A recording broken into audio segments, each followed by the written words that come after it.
All right, let's dive into something a little unexpected today. Celebrating the 100th day of school, we're using a popular online guide to guide us, and I think you'll be surprised by how much there is to consider here. It's interesting, isn't it?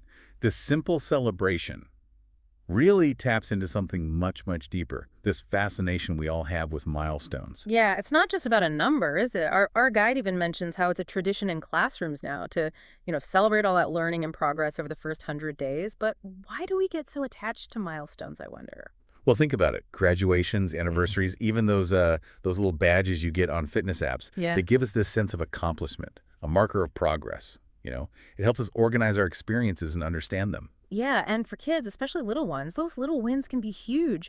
I remember how proud I felt getting those good job stickers in elementary school. Absolutely. Yeah. And that's where celebrating the 100th day really shines. In those early stages, those small victories really contribute to a growth mindset. It helps them embrace challenges and see their progress. So it's not just a party, it's like a hidden psychology lesson. Speaking of visual stuff, our guide has tons of ideas for classroom decorations. Banners, balloons, the whole thing. And there's a reason those visuals work so well. It goes beyond just creating a fun atmosphere. Visual cues can really help make learning and memory stronger. Really, so it's not just about making the classroom pretty. Not at all. Imagine you're learning about, let's say, the life cycle of a butterfly, and you have this big, colorful 3D model of it hanging in the classroom. That image sticks in your mind with the concept. It's called dual coding theory. We learn better when we use multiple senses. Okay, so the decorations are functional. Now, this is where things get interesting. The guide mentions special homework for the 100th day.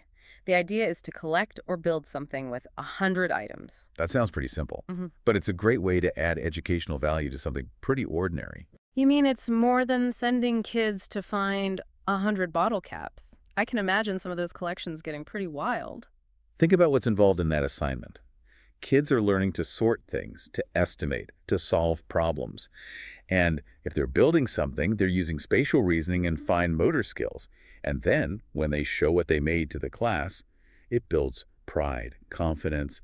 It's a real-world use of data. Wow, you're right. There's so much more to it than I thought. And don't forget the social side. They're comparing collections, talking about strategies, maybe even working together. Sneaky way to get them doing math and socializing without realizing it. Our guide also has a whole section about 100th day lessons. Some really creative ideas here, like researching events from 100 years ago. That's a good one. It makes them think about history, connect the present and the past. What was happening in the world back then? How is it different from their lives today? And it makes them think about big concepts like time and change. Plus, I bet they'd find some crazy stories from 100 years ago. Exactly. It sparks their curiosity and imagination, which is so important for learning. And it doesn't stop there. They also suggest having kids imagine the world in 100 years.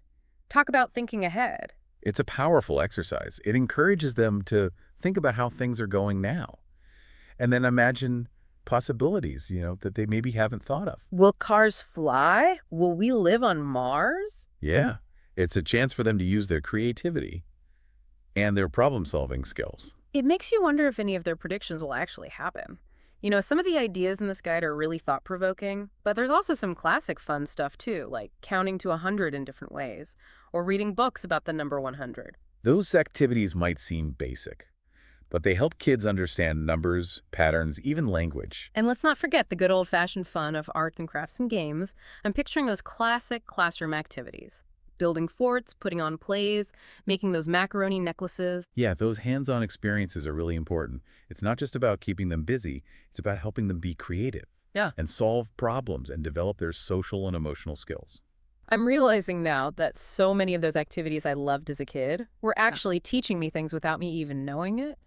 The guide also talks about revisiting memories from the past 100 days, like looking back at photos or making a scrapbook. That's a great way to build a sense of history and community in the classroom. It reminds them of all the things they've done together, the challenges, the friendships. Yeah, it's a real reminder of how far they've come as a class. And speaking of celebrating together, we can't forget the big finale, the 100th day party. The guide even suggests pizza. I mean, who doesn't love pizza? It seems like just a fun celebration, but it serves a deeper purpose. Sharing a meal, laughing together, celebrating what they've done, it all helps build a positive classroom community. And those social connections are so important. They help kids feel like they belong, and they make learning more fun. It's funny. We started talking about 100 days of school, but this is about so much more. Absolutely. It's about the psychology of milestones, the power of visual learning, the importance of play, and creating a classroom where kids feel supported and want to learn. It really makes you think about how much effort goes into making learning fun for little kids. It's easy to think of the 100th day celebration as, just a fun thing. But there's so much more to it when you really look closely. It connects to so many important parts of how kids develop and learn. Yeah, it's like a secret teacher code we've cracked. But after all these ideas, I gotta ask you, if you were designing a 100th day celebration today, what would you add? Something unique, something unexpected? Hmm, that's a good question.